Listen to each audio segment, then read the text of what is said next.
Coucou les amis, bienvenue dans ma cuisine de campagne. Il est temps de conserver, on est au mois de septembre. Là, il faut vraiment commencer à se dire que il faut ramasser ce qu'on a dans le jardin. Il faut penser à l'hiver parce que les premiers froids peuvent arriver n'importe quand. On n'est pas à l'abri d'une petite gelée qui pourrait rétamer nos cultures. Donc moi aujourd'hui, c'est au basilic que je vais faire la peau.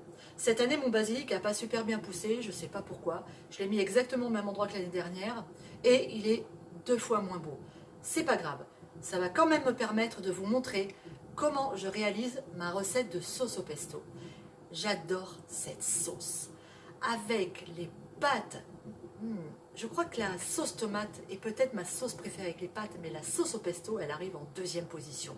Avec les pignons, avec le parmesan, avec l'ail, l'ail, c'est bon l'ail, j'adore ça. En plus, c'est excellent pour le cœur. Pas trop pour la laine, mais bon, après, on s'arrange. Avec un bon dentifrice, ça fait l'affaire. Donc on y va, je vous montre de quoi j'ai besoin pour réaliser cette recette. Allez, c'est parti. Pour réaliser une sauce au pesto, voici les ingrédients dont on va avoir besoin. Du basilic évidemment, je viens de le ramasser au jardin. J'ai tout ramassé parce que là, il a arrêté de pousser. Des gousses d'ail, des pignons de pin, du sel, de guérande de préférence et de l'huile d'olive. On va commencer par effeuiller notre basilic et par le peser. C'est ça qui va nous donner la quantité de reste d'ingrédients qu'il nous faudra. Du coup, j'ai effeuillé mon basilic. J'en ai 60 grammes. Je mets exactement la même quantité de parmesan râpé. Je vais mettre un bon verre d'huile d'olive. S'il n'y en a pas assez, on en rajoutera. 3 gousses d'ail et 50 grammes de pignons de pin. Alors, le glou-glou que vous entendez derrière moi, c'est mes stérilisations de tomates. Je vous montre qu'ils sont en train de se faire. Et oui, on y va à fond hein, chez Popote et Potager. Hein. Ça cuisine, ça cuisine. Alors, on va d'abord mettre notre basilic dans notre robot. Alors, évidemment, si vous avez plus de basilic, vous doublez les quantités. Vous voyez, moi, j'ai vraiment récolté que ça cette année.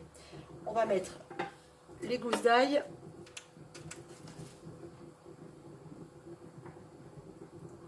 Les pignons.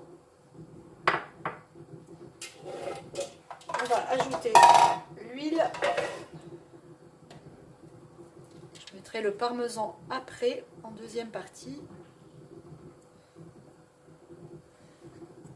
On va mettre l'équivalent d'une belle cuillère à soupe de sel.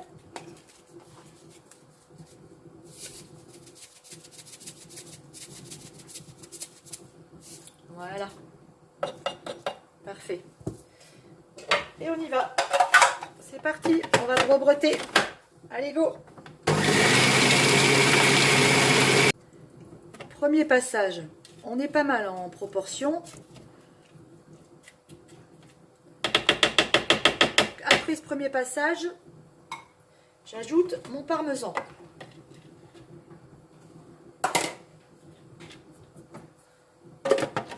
Et on recommence. Et voilà. Et voilà, c'est pas plus compliqué que ça. Ma sauce est prête. Je vais la goûter. C'est tellement bon. J'ai peut-être mis un petit peu trop de sel. Faites attention parce que le parmesan est déjà salé. Là, j'avais acheté un très bon parmesan en plus. Ouais, un tout petit peu de sel, mais bon, c'est pas grave, ça le fait. Voilà, mon pesto est prêt. Superbe, magnifique. Et maintenant, je vous montre comment je le conserve tout simplement dans des bacs à glaçons que je vais remplir et que je vais congeler.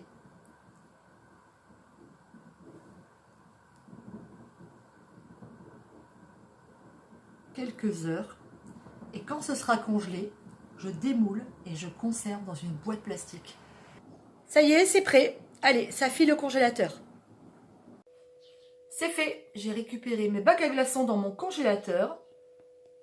Ils sont super durs. Et maintenant, il suffit de tout démouler pour... C'est ultra simple, ultra facile.